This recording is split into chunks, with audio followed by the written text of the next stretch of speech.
The gun kicked back in his hand. 3 shots. Clean. Professional. The traitor dropped without a sound. Kang Jae-Min lowered his weapon, handed it to the man beside him, and walked away. Blood pooled on the warehouse floor behind him, steaming slightly in the freezing air. He didn't look back.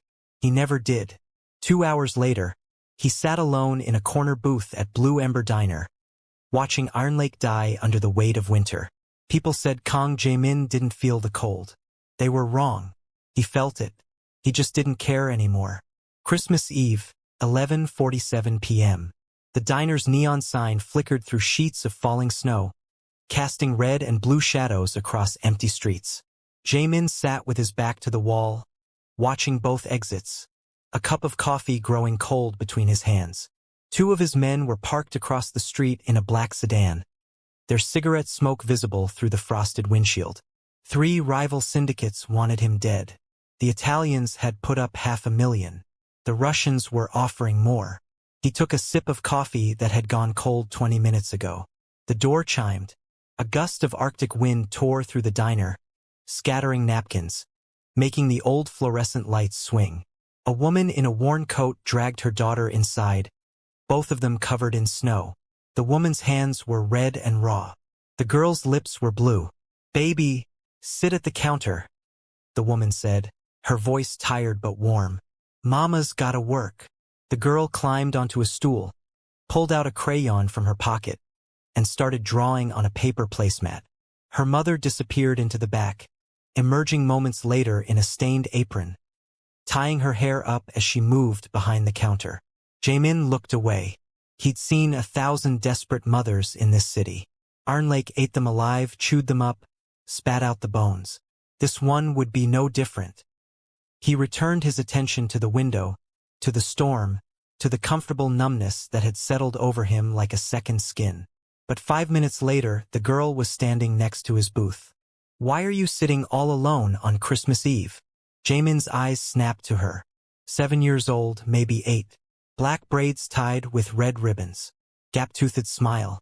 Holding a drawing of something that might have been a snowman. His hand moved instinctively toward his jacket, where his backup piece rested, before he stopped himself. Old habits. Paranoia. She was just a child. "Go back to your mother," he said quietly. "She's busy." The girl climbed onto the seat across from him without waiting for permission. "You didn't answer my question. I prefer to be alone." "That's sad." She spread her drawing on the table between them. It was a snowman with a lopsided smile and stick arms. "Do you like it? I made it for Christmas." Jae-Min stared at the drawing. Something twisted in his chest, sharp and unexpected. He hadn't looked at a child's drawing in 4 years. Not since. "My name's Luna," the girl said. "What's yours?" "It doesn't matter. Everyone's name matters." Luna tilted her head, studying him with the uncomfortable directness only children possessed. "You look cold. Are you cold?" "No. You look it. Your eyes look cold. Like you've been outside for a really long time." Across the diner, the woman in the apron had noticed her daughter's absence. She looked up, spotted Luna at Jae-Min's booth, and her face went pale. She started moving toward them, fast. "Luna Brooks, you get back here right now," she hissed, reaching for her daughter's arm. "But Mama, he's all alone." "Now." The woman's eyes darted to Jae-Min's face, then away, like she'd looked into the sun. She knew. Somehow she knew what he was. "I'm so sorry, sir. She doesn't understand boundaries." "It's fine," Jae-Min heard himself say. The woman pulled Luna away, whispering urgent warnings that carried across the empty diner. Luna looked back once, waving at him. Jae-Min didn't wave back. He should have left then. Should have paid his bill, walked out into the storm, never returned. But something kept him in that booth, watching the girl color at the counter, listening to her mother's footsteps as she served the only other customers in the place. His phone buzzed. A text from his second-in-command. "Cleanup complete. Body disposed. No witnesses." Jae-Min deleted the message and ordered another coffee. The Frost King, they called him in the streets. The man who'd built an empire on frozen ground, who'd crushed 5 rival organizations in 3 years, who'd ordered deaths with the same casual efficiency most people ordered lunch. He controlled half of Ironlake's underground. The drugs, the guns, the girls, the gambling dens that ran all night while the city pretended not to notice. He was 34 years old and felt ancient. The diner's door chimed again. 2 men walked in, shaking snow from their coats. Jae-Min recognized the walk, the way they scanned the room, the bulges under their jackets. Not his men. Someone else's. He set his coffee down slowly. The men ordered food at the counter, but their eyes kept drifting to his booth. Scouts. Probably Russian. Given the tattoos visible on one man's neck.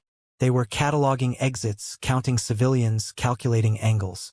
Jae-Min's phone was in his hand, a single text ready to send to the sedan outside. But then Luna slid off her stool, carrying a glass of water toward the 2 men.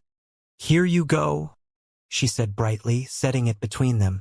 "Mama says water's free and you look cold." One of the men smiled at her.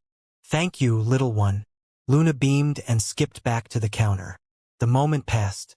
The men ate quickly and left without incident. But Jae-Min's heart was pounding in a way it hadn't in years. That girl had just walked between 2 armed scouts and a crime lord without the slightest awareness of the danger. Pure innocence in a world that had forgotten the word.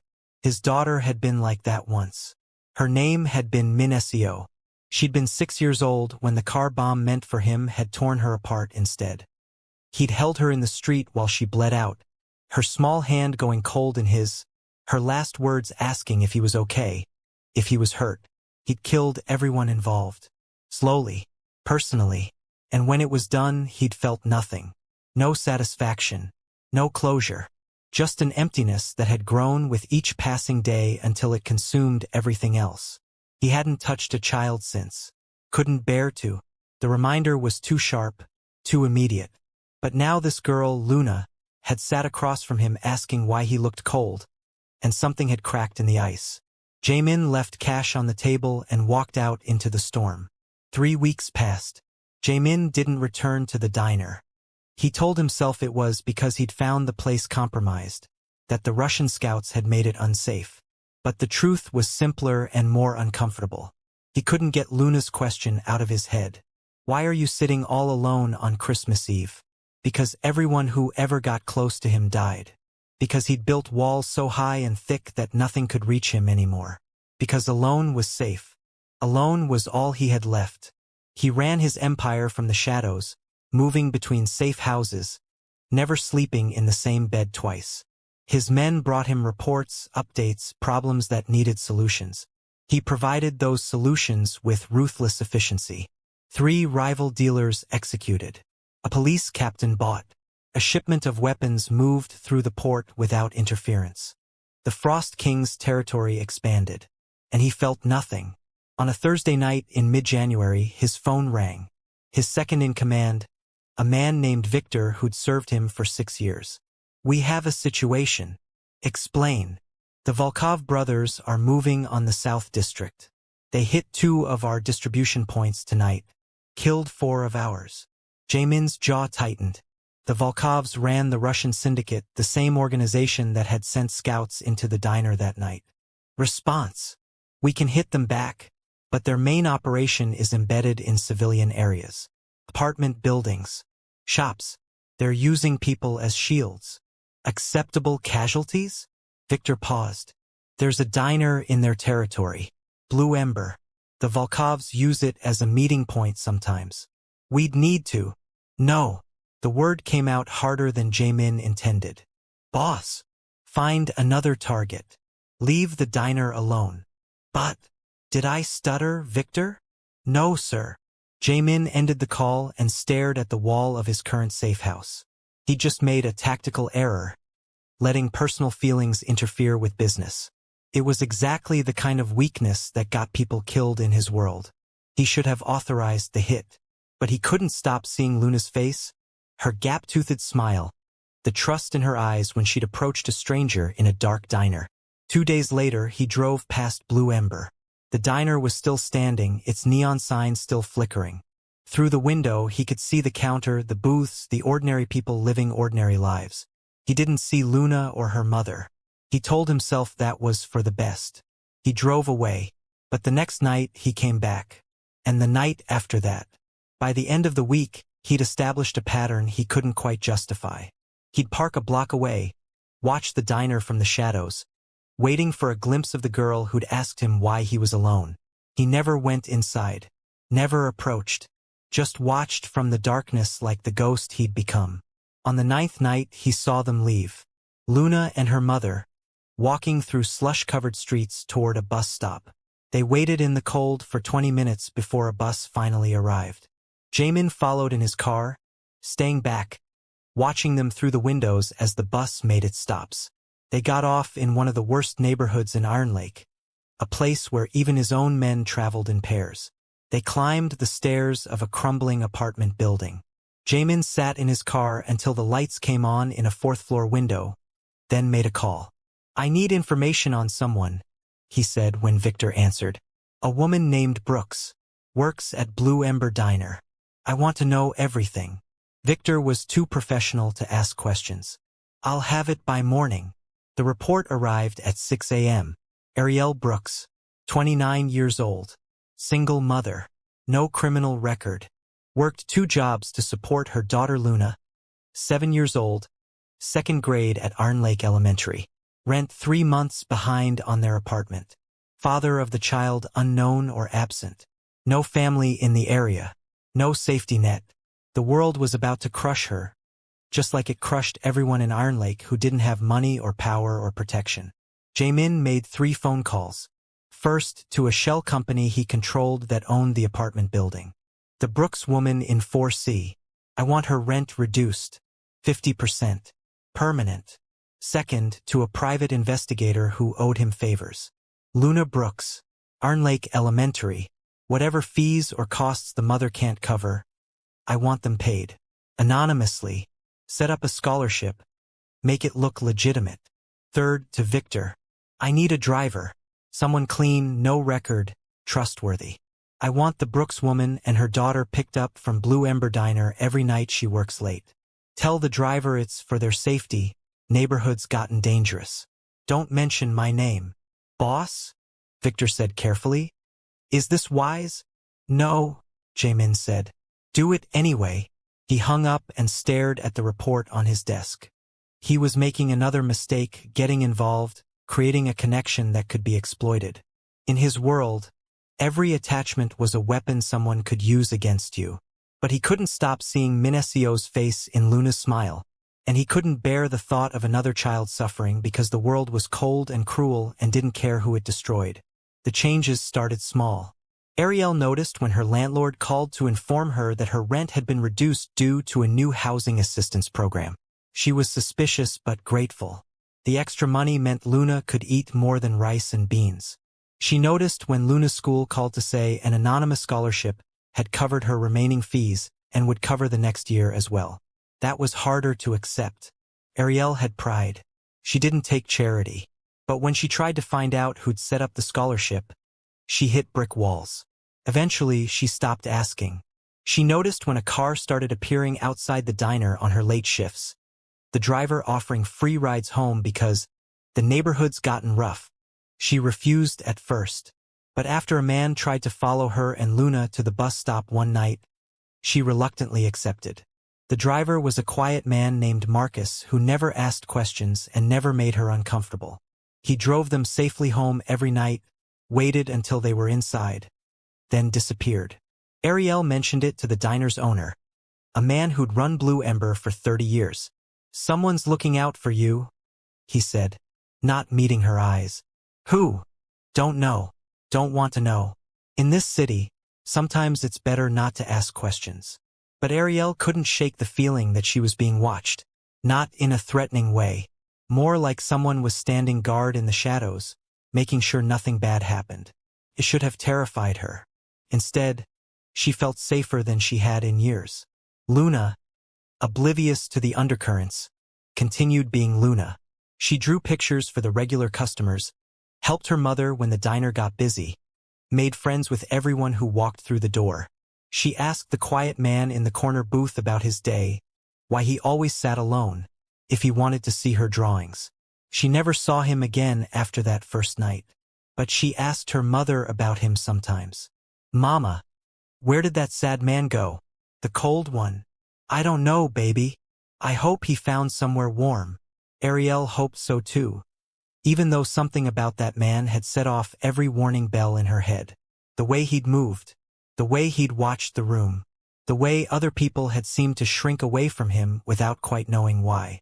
She'd seen men like that before in Ironlake. Men who lived in the dark spaces between the law and chaos. Men it was smarter not to remember. But Luna had seen something else in him. Something lonely and hurt. Children saw things adults trained themselves not to notice. February came. The snow refused to melt. Ironlake remained frozen, locked in winter's grip like a city under siege. Jae-Min watched from the shadows. He had men stationed around Ariel's apartment building, posing as residents or workers. He had others watching the diner, the school, the bus routes Luna traveled. He told himself it was simple protection, a way to repay the girl for a moment of unexpected kindness. But Victor saw through him. "You're getting attached," Victor said one night over drinks in a private room above one of Jae-Min's clubs. "That's dangerous." "I'm aware. The Volkovs are still pushing into our territory. If they find out you care about these people, they won't. You don't know that. You've got a dozen men watching a woman and child.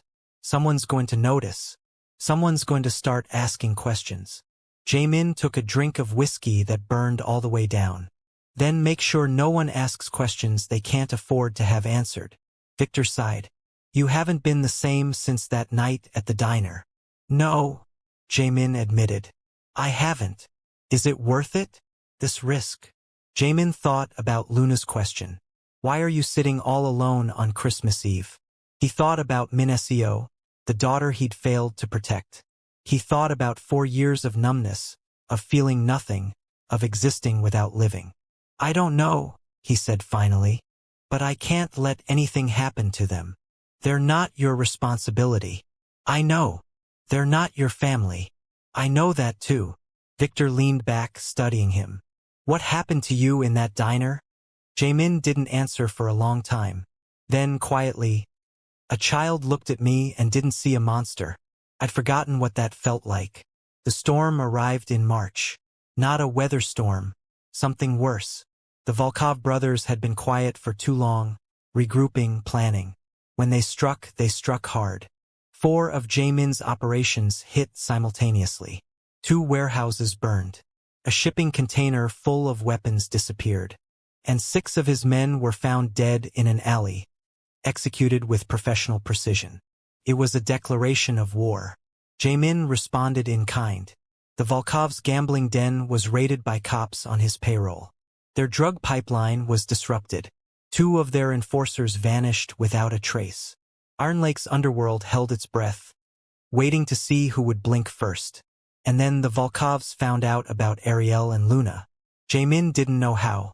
Maybe one of his watchers got sloppy. Maybe the Volkovs had better intelligence than he'd given them credit for.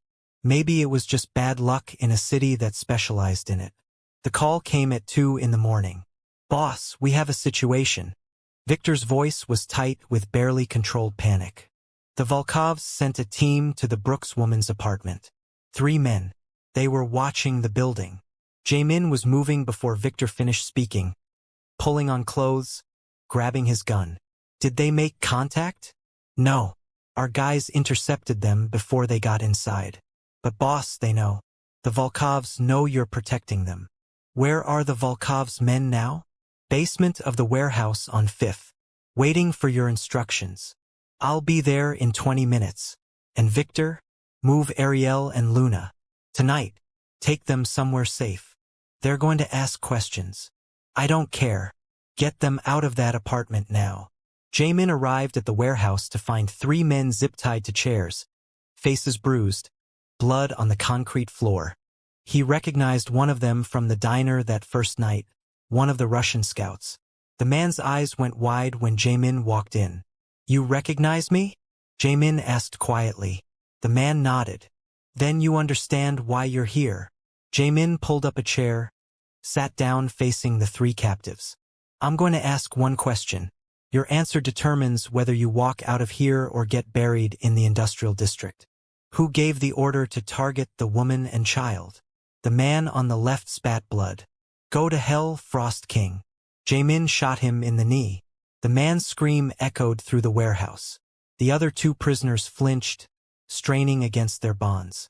I wasn't asking you, Jae-Min said calmly, turning to the scout. I was asking him. He pointed his gun at the middle prisoner, a younger man who was visibly shaking. What's your name? P. Pavel. Pavel. You look like a smart man. Young. Probably have family somewhere. A mother who worries. Maybe a girlfriend. Jae-Min leaned forward. I don't want to kill you, Pavel. I want information. Who ordered the hit on the woman and child? Alexei Volkov himself, Pavel gasped. He said if we couldn't get to you, we'd get to the people you protect. Send a message. What message? That the Frost King bleeds like everyone else.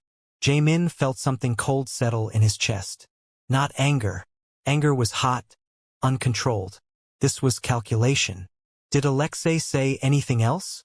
He said to make it hurt. The woman first, then the child. He wanted you to find them. The gun came up again. Jae-Min put 3 bullets in the man on the left, silencing his moaning. Then he turned to Pavel. You're going to deliver a message for me. Can you do that? Pavel nodded frantically. Tell Alexei Volkov that he just made the last mistake of his life. Tell him the Frost King is coming for him personally. And tell him to make his peace with whatever god he believes in. Because I'm sending him to meet them. Jae-Min stood, nodded to his men. Let this one go. The other one doesn't leave. Pavel was cut loose and practically ran from the warehouse. Victor appeared at Jae-Min's shoulder. The Brooks woman and her daughter are secure. Safe house on the north end. But boss, she's asking questions. A lot of questions. I'll deal with it. What are you going to tell her? Jae-Min holstered his gun. The truth. The safe house was a modest 2-bedroom apartment in a quiet neighborhood. The kind of place where no one asked questions and everyone minded their own business. Jae-Min's men had the building locked down. 2 outside, 2 in the hallway, more watching from nearby positions.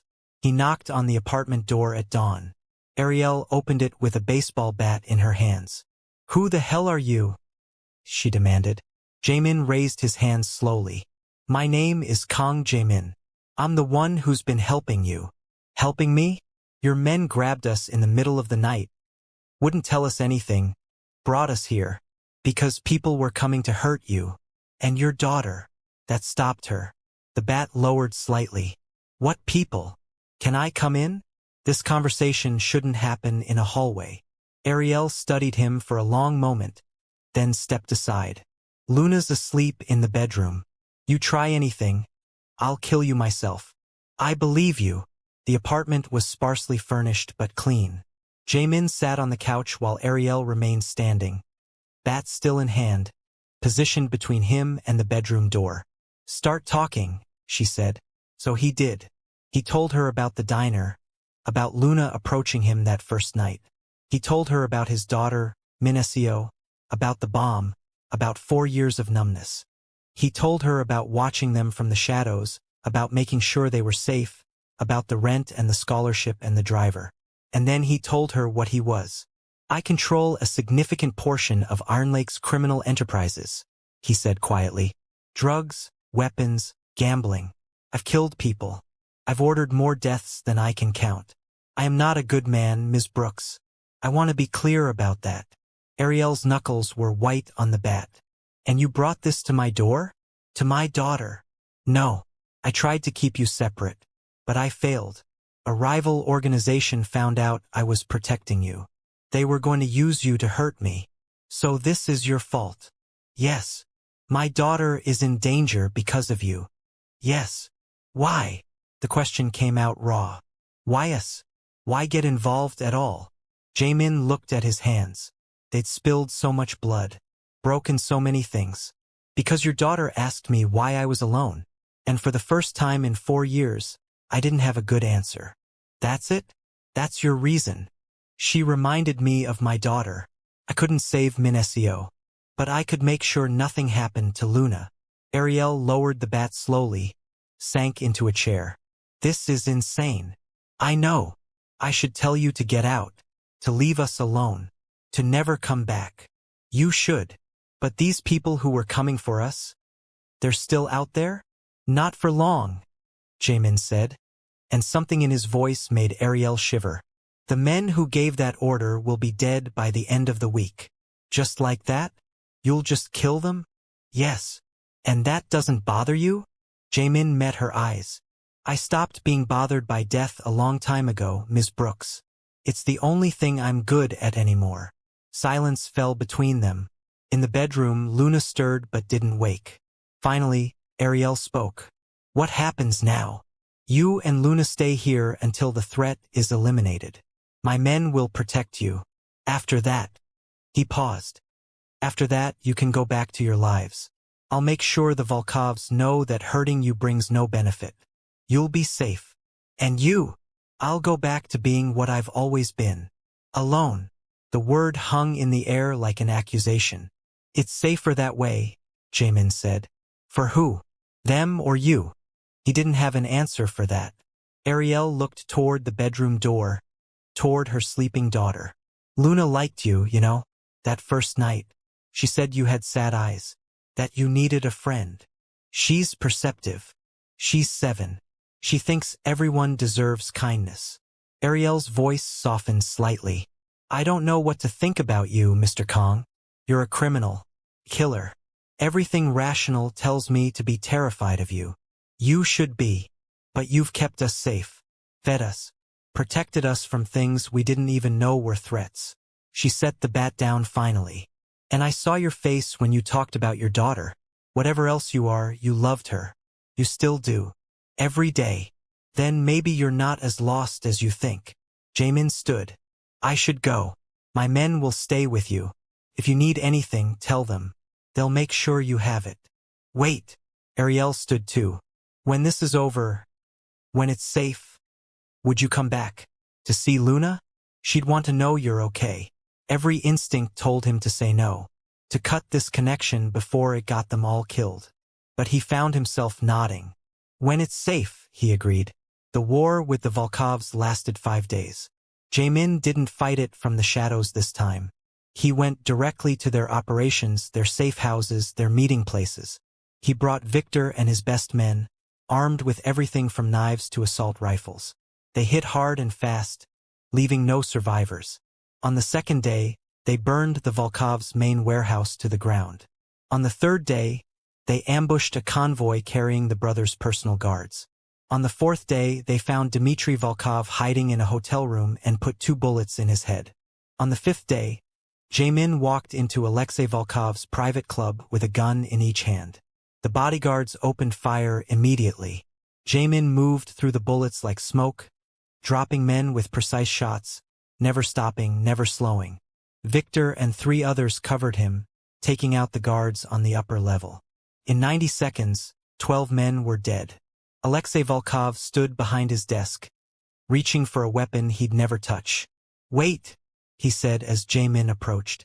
We can negotiate. Whatever you want. You threatened a child, Jae-Min said flatly. There's no negotiation. She's nothing. Just a girl. Why does she even matter? Because someone needs to. Jae-Min pulled the trigger. The body hit the floor. The Volkov Empire died with it. Jae-Min walked out of the club as police sirens wailed in the distance. By the time cops arrived, he was gone, and the club was burning. The fire would destroy most of the evidence. The cops on his payroll would lose the rest. The Frost King had sent a message to every syndicate in Ironlake. Some things were off limits. Some people were protected. And anyone who forgot that would join the Volkovs in hell. 3 days later, Jae-Min returned to the safe house. Luna opened the door. She looked up at him with those same curious, fearless eyes and smiled. You're the sad man from the diner, she said. Mama said you'd come back. Behind her, Ariel appeared. More relaxed now but still cautious. Luna, let Mr. Kang inside. They sat in the living room. Luna insisted on showing Jae-Min every drawing she'd made in the past weeks. Snowmen and houses and stick-figure families. Ariel made coffee and watched them with an expression Jae-Min couldn't quite read. "The people who wanted to hurt us," Ariel said quietly while Luna was absorbed in coloring. "Are they gone?" "Yes. All of them. Yes." She nodded slowly. "I'm not going to ask what you did. That's probably wise." Luna looked up suddenly. "Can we go home now?" Jae-Min glanced at Ariel, who nodded. "Your apartment is safe. I'll have men nearby for a while just in case. But the immediate threat is over." "What about you?" Luna asked. "Where do you live?" "Different places." "That sounds lonely." "It is," Jae-Min admitted. Luna thought about this seriously, then slid off her chair and walked over to him. Before he could react, she wrapped her small arms around him in a fierce hug. Jae-Min froze, every muscle locked. He hadn't been hugged in 4 years. "You can visit us," Luna said into his shirt, "if you want, so you won't be lonely." Jae-Min's hands hovered in the air, uncertain, before slowly settling on the child's back. Something cracked inside him, something that had been frozen for so long he'd forgotten it could thaw. "Luna," he whispered, his voice breaking. "You remind me so much of my daughter. The one who went to heaven?" He nodded, not trusting himself to speak. "Then I'll be extra nice to you," Luna decided, pulling back to look at him seriously. "Because she probably wants someone to be nice to you while she's gone." Ariel's eyes were wet. Jae-Min's were too. "Thank you," he managed. 6 months later, Jae-Min stood in a small garden behind Ariel's apartment building. The landlord had agreed to let them use the space after some persuasion. Subtle persuasion. The kind that involved no threats, just a generous donation to cover maintenance and improvements. Now the garden was filled with lights, balloons, and streamers. A small table held a birthday cake with 8 candles. Luna ran between the decorations, laughing, her friends from school chasing her. Ariel stood beside Jae-Min at the edge of the celebration. "Thank you for this," she said. "For all of it. The garden, the party, everything. It's nothing. It's not nothing. It's everything to her." Ariel watched her daughter blow out candles, surrounded by friends. "She talks about you constantly, you know. Tells everyone about her friend who used to be sad but isn't anymore." "I'm not sure that's accurate." "Isn't it?" Ariel turned to look at him. "You smile now. Sometimes. You come to dinner. You brought her birthday presents. You've been here for every school play and art show. That's not nothing, Jae-Min." He'd asked her to use his first name months ago. It still sent a small shock through him every time she did. "I'm still what I was," he said quietly. "That hasn't changed." "Maybe not. But you're more than that now too." Luna spotted him and came running over. "Did you see? I blew out all the candles. Mama says that means my wish will come true." "What did you wish for?" She grinned, gap tooth showing. "I can't tell you or it won't happen. But it's a good wish." "I'm sure it is." "Will you come inside for cake?" "You have to have cake. It's the rules." Jae-Min looked at Ariel, who nodded with a slight smile. "It's the rules," she confirmed. So he followed Luna inside, into the warm glow of the apartment, into the celebration of a life that had been protected against the darkness. Other children were there, Luna's friends, their parents. They looked at him with curiosity but not fear. To them, he was just Luna's friend, the quiet man who came to visit sometimes. They didn't know who he really was, what he'd done, the blood on his hands that would never wash clean. But Luna knew, or at least she knew enough, and she'd decided he was worth saving anyway. They sang happy birthday. They ate cake. Luna opened presents, squealing with delight at each one. The party was loud and chaotic and full of life, and Jae-Min realized something that should have terrified him but didn't. He was happy. Later, after the guests had left and Luna was tucked into bed, Jae-Min helped Ariel clean up the garden.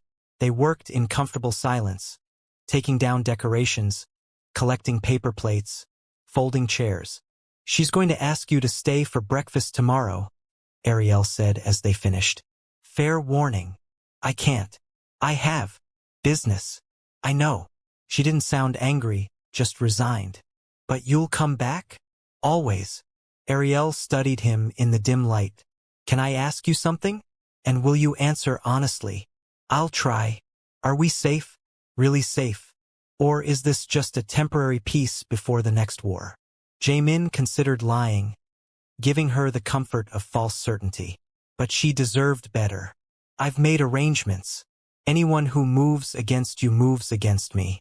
And after what happened to the Volkovs, no one in Ironlake is stupid enough to try. But safety is never guaranteed in this world. Ariel. All I can promise is that I'll do everything in my power to protect you. Both of you. That's all I can ask for. She reached out, squeezed his hand briefly. Thank you for being in her life, in our lives. Thank you for letting me. He left shortly after, driving through Ironlake's dark streets. The city was still cold, still dangerous, still eating people alive. But somewhere in that darkness, there was a small apartment with lights on. A girl sleeping safely in her bed. A mother who'd learned to trust again. And for the first time in 4 years, Kang Jae-Min didn't feel completely alone. The months that followed established a new rhythm. Jae-Min still ran his empire. He still made the hard decisions, still dealt with threats, still operated in the shadows where violence was currency and mercy was weakness. He attended meetings in back rooms and basements. He approved operations and eliminated problems. The Frost King's reputation grew even colder, more terrifying. But 3 nights a week, he had dinner with Ariel and Luna. He taught Luna how to play chess. She was terrible at it but enthusiastic, moving pieces randomly and laughing when he captured them.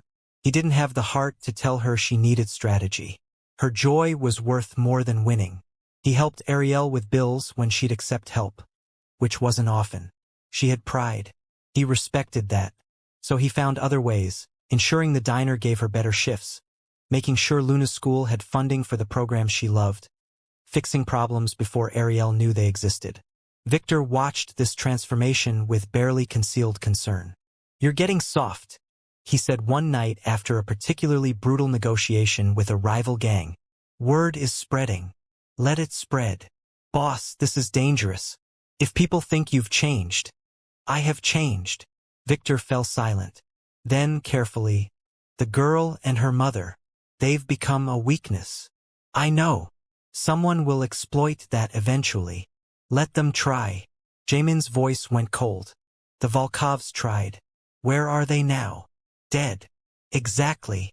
But Victor's warning stayed with him. In his world, caring about someone was painting a target on their back. Every enemy would see Ariel and Luna as leverage. Every rival would consider them casualties. He doubled security without telling them. More watchers. Better coverage. Escape plans for every possible scenario. He briefed his most trusted men on protocols if anything happened to him. Luna and Ariel were to be protected at all costs, moved out of the city, given new identities if necessary. He prepared for a future where he might not be there to shield them.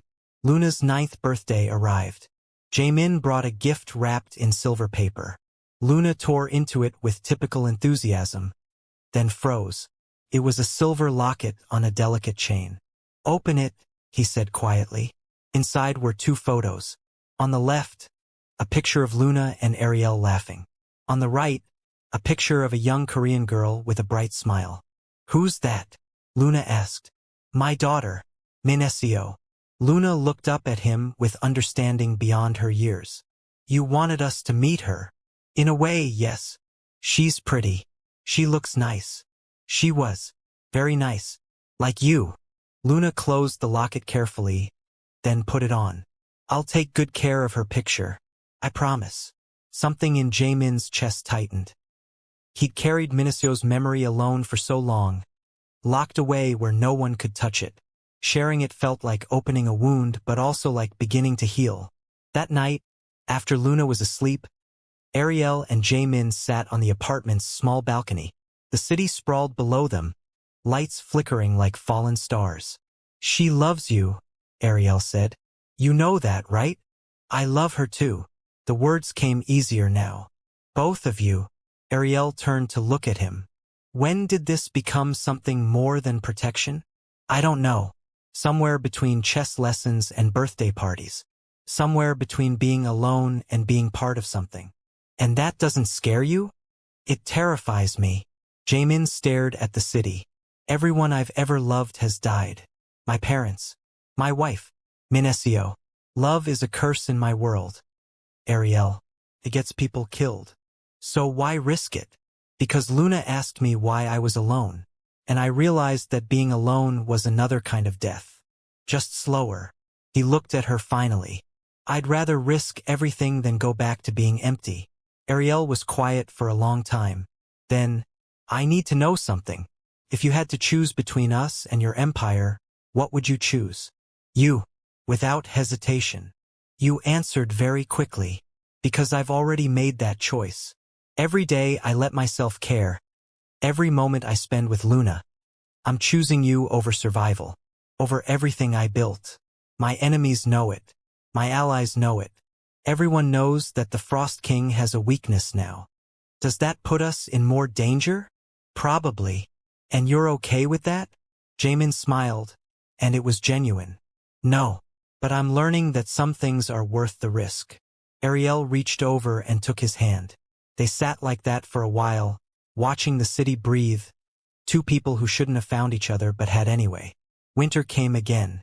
A year since that first night at Blue Ember Diner. A year since Luna had approached a stranger and asked why he was alone.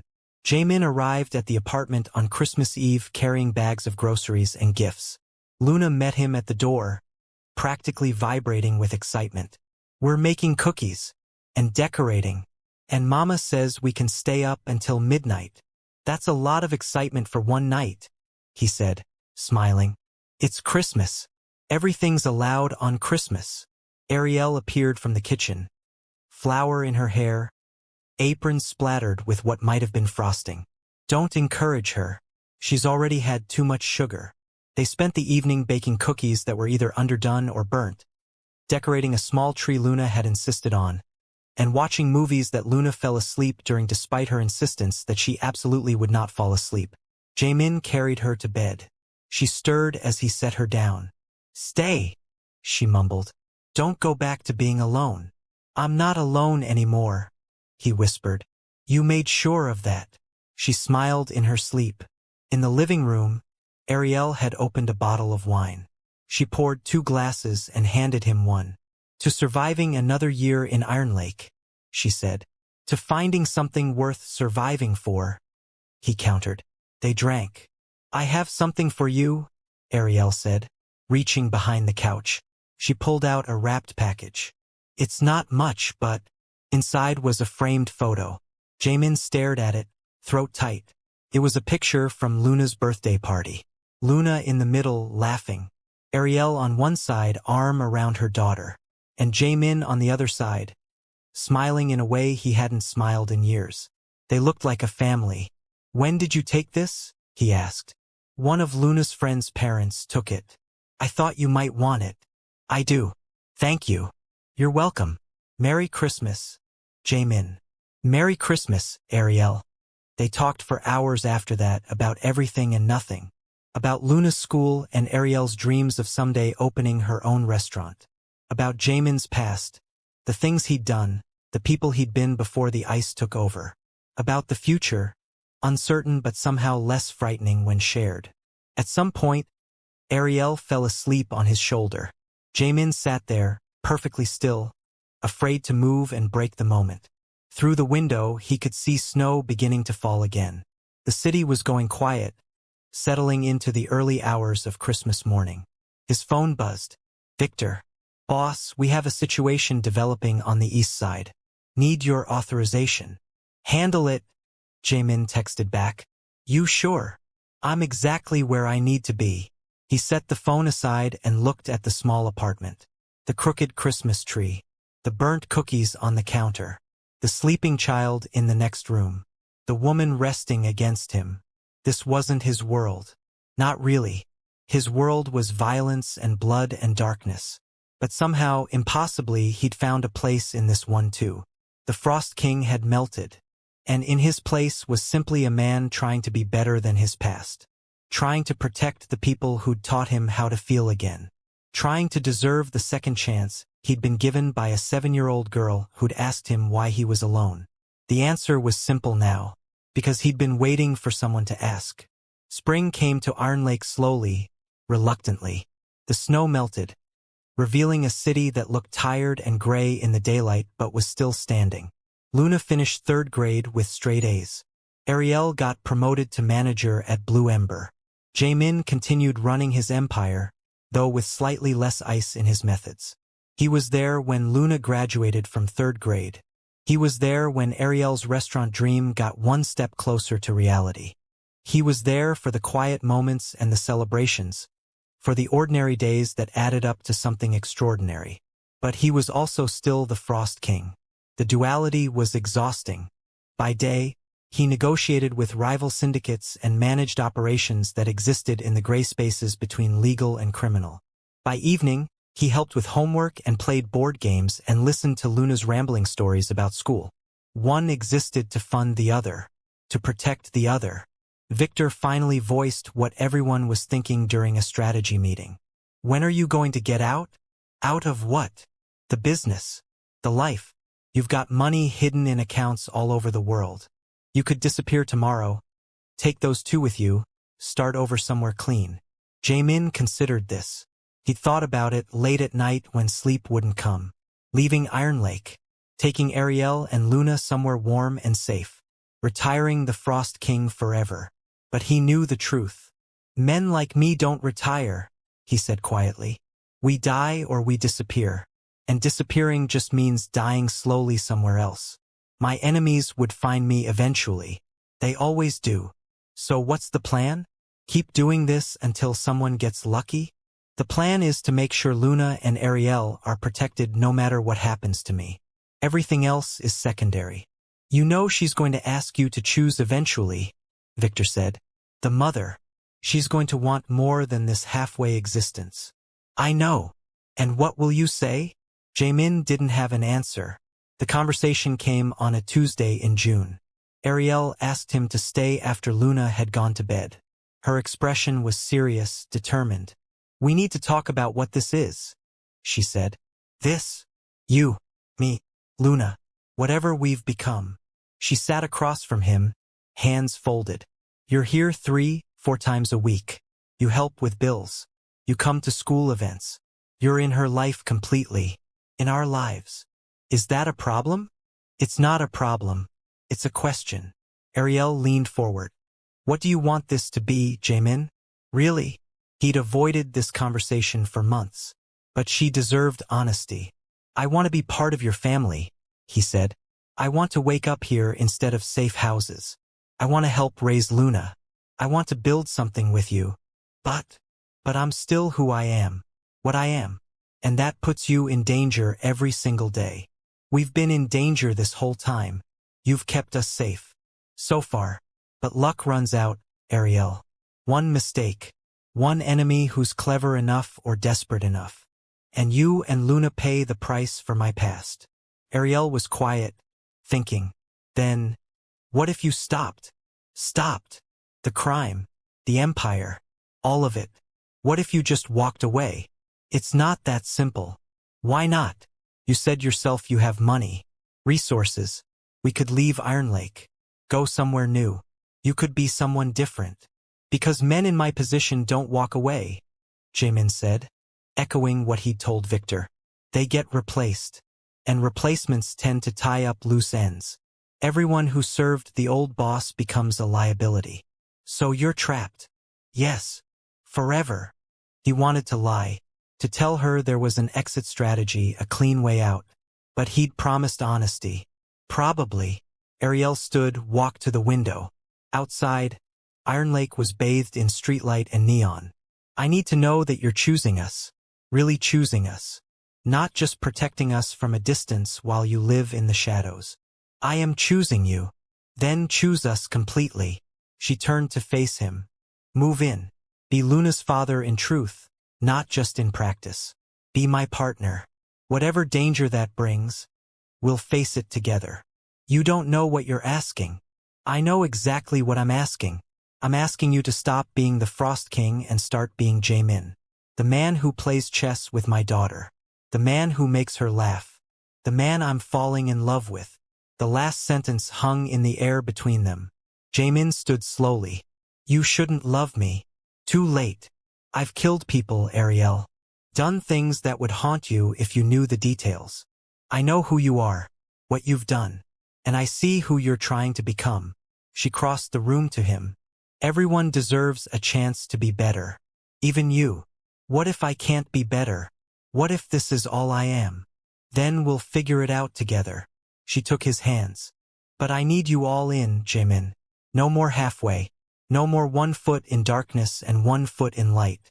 Choose. He looked down at their joined hands. Hers were small, scarred from years of hard work. His were stained with blood no amount of washing would ever truly clean. But together they looked almost right. I choose you, he said. Both of you. Completely. Ariel smiled, and it lit up her entire face. Then welcome home. If you've made it this far in the story, I want to hear from you. Drop a comment below telling me what you think about Jae-Min's transformation. Could a person like him really change? Would you have given him a second chance? And don't forget to hit that like button and subscribe for more stories that will make you feel something real. 3 months later, Jae-Min moved into the apartment officially. It was a strange transition. He'd lived alone or in safe houses for so long that the constant presence of other people felt alien at first. Luna's endless chatter. Ariel's music playing while she cooked. The normal sounds of a family living their lives. But he adapted.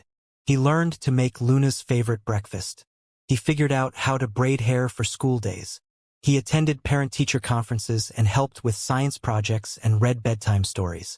He also began the slow, dangerous process of extracting himself from his empire.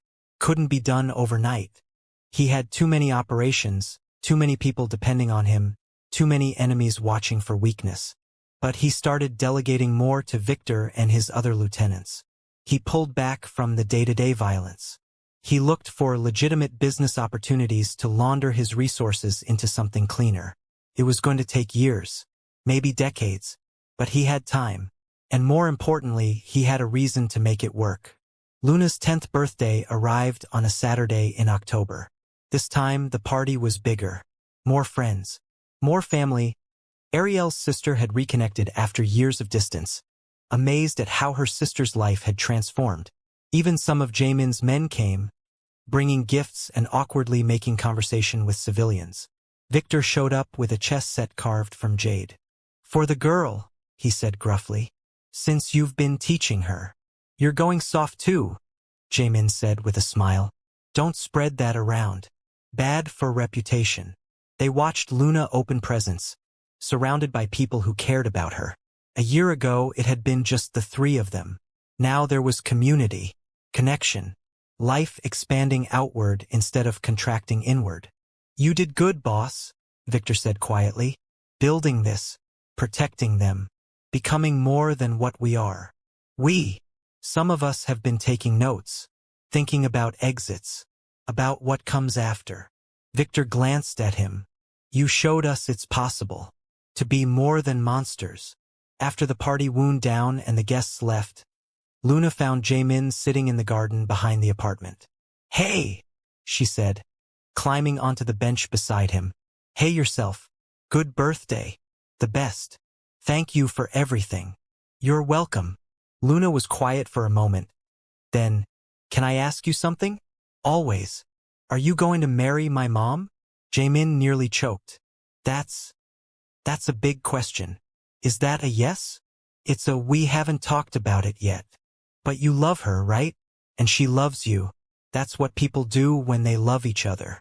They get married. It's more complicated than that, Luna. Why? You live here. You're part of our family. You make her happy. She makes you happy. Seems simple to me. Out of the mouths of children. What if I told you I was scared? Jae-Min said. That I'm afraid of making it official because I'm terrified something will happen to her? To you. Luna thought about this seriously. My teacher says being brave doesn't mean you're not scared. It means you're scared and you do it anyway. Your teacher sounds wise. So, are you going to be brave? Jae-Min looked at this child who'd changed his entire world by asking a simple question in a diner 2 years ago. She was 10 now, growing up fast, but still full of hope and light despite living in a city that tried to extinguish both. Yes, he said finally. I'm going to be brave. Luna hugged him tight. Good, because you're already my dad. Might as well make it official. The words hit him like a physical blow. Dad. She called him Dad. Luna, it's okay, she said, pulling back to look at him with those impossibly wise eyes. I know you had a daughter before. I know I'm not replacing her. But you're my dad now, if that's okay. Jae-Min couldn't speak. He just nodded and pulled her close. This child who'd saved him without even knowing he needed saving. He proposed to Ariel 3 weeks later. Nothing fancy. No ring yet, he wanted her to choose her own. Just the two of them on the balcony where they'd had so many conversations. The city lights spread below them like promises. Marry me, he said. Make this official. Let me be Luna's father and your husband and part of this family in every way that matters. Ariel laughed, and it was joyful. You already are all those things. Then let me prove it. Let me stand up in front of everyone and claim you both publicly. Let the world know that the Frost King belongs to someone now. And the danger? I'll spend the rest of my life minimizing it, getting out of the darkness, building something clean for us. That could take years. I have years. As long as I have you too, I have all the time in the world. Ariel kissed him then, soft and sweet and full of promise. Yes, 1,000 times yes. Luna screamed when they told her, jumping up and down, already planning the wedding in her head even though they'd explained it would be small and simple. That night, lying in bed beside Ariel for the first time as her fiancé instead of just her partner, Jae-Min felt something he hadn't felt in 6 years. Peace. Not the cold numbness he'd mistaken for peace after Minacio died. Real peace. The kind that came from being known completely and loved anyway. The kind that came from having something worth protecting. The kind that came from being warm instead of frozen. The wedding happened on a Saturday in December, exactly 2 years after Luna had first approached him in Blue Ember Diner. They held it in that same diner, actually. The owner had closed it for the day, let them decorate it with lights and flowers. It felt right, beginning their official life together in the place where everything had started. 40 people attended. Ariel's sister and a few friends. Luna's classmates and their parents. Some of the diner's regular customers who'd watched this strange family form. And a handful of Jae-Min's men, including Victor, who served as best man and cried more than anyone expected. Luna was the flower girl. She took her job very seriously, scattering petals with intense concentration. The ceremony was brief. Simple vows. Promises to love and protect and build something better together. Jae-Min slipped a ring on Ariel's finger and she slipped one on his. A simple band that somehow made everything feel more real. When they kissed, Luna cheered louder than anyone. At the reception, Victor pulled Jae-Min aside. Never thought I'd see the day, he said, slightly drunk on champagne. Neither did I. You're really doing it. Getting out. Becoming legitimate. Slowly. But yes. What happens to the rest of us? Jae-Min looked at his oldest friend, the man who'd stood beside him through wars and blood and darkness. Same offer I've always made. You want out, I'll help you out. You want to stay in, we'll find a way to clean things up. Make it less violent. More business. Less murder. And if we can't, then we figure out succession. Hand everything over to someone we trust and disappear. Jae-Min squeezed Victor's shoulder. I'm not abandoning you, any of you. But I'm also not going back to what I was. Good. Because that man was scary as hell. They laughed, and it felt good. Later, during the dancing, Luna grabbed Jae-Min's hand and pulled him onto the makeshift dance floor. Dance with me, Dad, she said. Dad. She'd been calling him that for months now. It still made his heart catch every time. They danced, or rather, Luna spun in circles while he tried not to step on her feet. She was giggling, light as air. Pure joy in human form. Are you happy? She asked. Yes, very happy. You don't look cold anymore. Jae-Min smiled, remembering their first conversation. No, I'm not cold anymore. Good. You're much better when you're warm. She had no idea how right she was. The party went late into the night. Eventually, Luna fell asleep in a booth, still wearing her flower girl dress. Ariel sat beside her, stroking her daughter's hair, looking content and exhausted and beautiful. Jae-Min stood at the diner's window, looking out at Ironlake. The city was still dark, still dangerous, still eating people alive. But somewhere in that darkness, there was light. There was hope. There was the possibility of change. He'd been the Frost King for so long, feared and alone, frozen from the inside out. But a child had asked him why he was alone, and he'd found his way back to warmth. 5 years later, Luna was 15 somehow.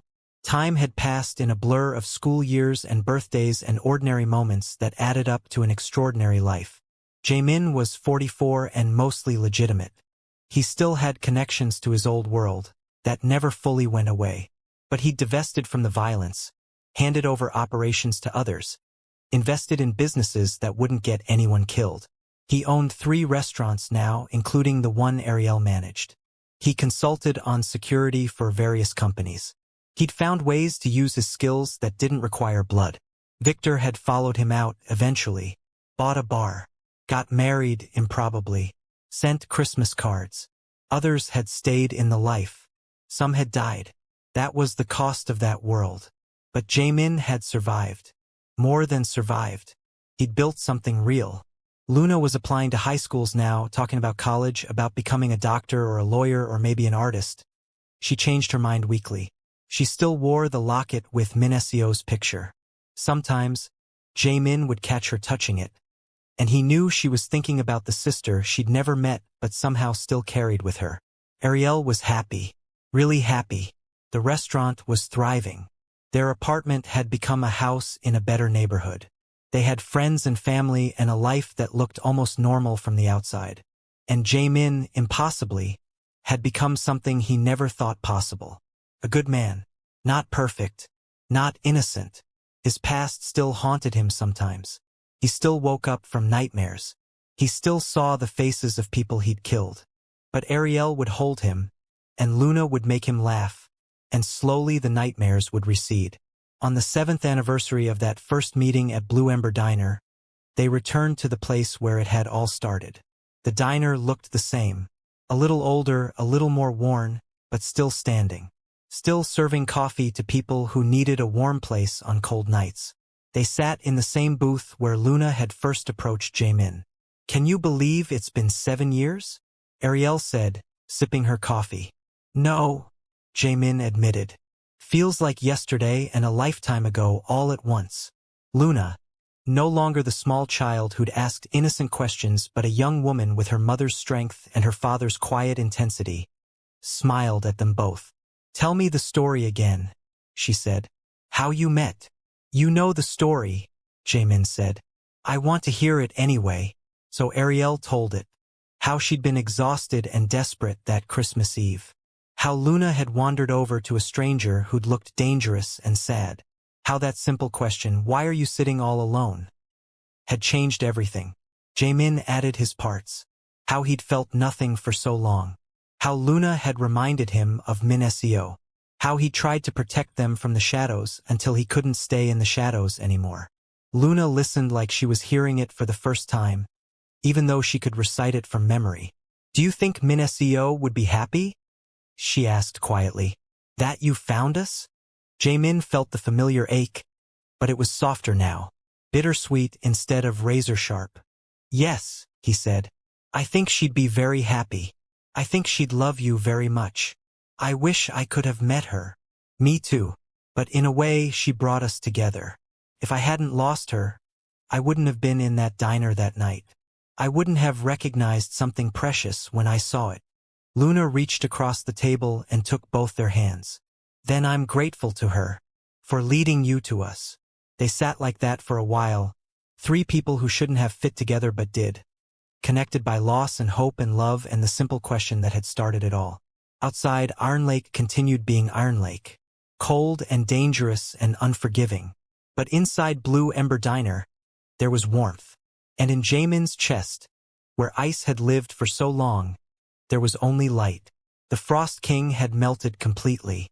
And in his place was simply a man who'd learned that even the coldest heart could thaw if someone cared enough to ask why it was frozen. Luna Brooks had asked, and Kang Jae-Min had found his way home. If the story touched your heart, do me a favor. Subscribe to this channel so you never miss another story like this. Hit that like button to let me know you connected with Jaemin's journey. And leave a comment telling me about a time someone showed you unexpected kindness when you needed it most. Maybe you're someone's Luna. Maybe you're someone's Jaemin. Either way, your story matters. Thank you for watching. Until next time, remember, it's never too late to choose warmth over cold, connection over isolation, love over fear. Even in the darkest places, even in the coldest hearts, there's always hope for something better. See you in the next story.